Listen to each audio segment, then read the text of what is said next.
In this video, I'm going to show you how you can add an FAQ page on your Wix website.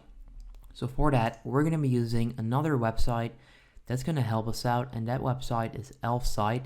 So you want to go to Elfsight, click on widgets right there, and then under tools, you'll find FAQ. You want to click on that, and this is actually where you can set up your FAQ page or section. All you need to do is click on create widget, and then you can choose a template. So they have 6 different templates on this website. I'm gonna go with this one. I like this one the most. If you then click on it, you can find the answer. Now, once you choose your template, all you need to do is click on continue with this template.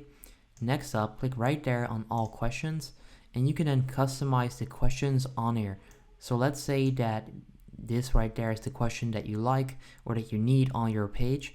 You can then use that. You can then customize them as well by clicking on it, and then right there you can customize it, and right there you can customize the answer as well.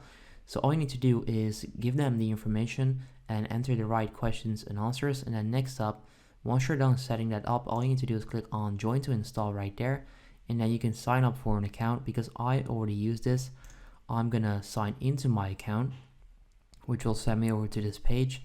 Now, once you're here, all you need to do, it should send you back, is click on save at the top right corner. And then next up, all you need to do is click on add to website and then copy this code.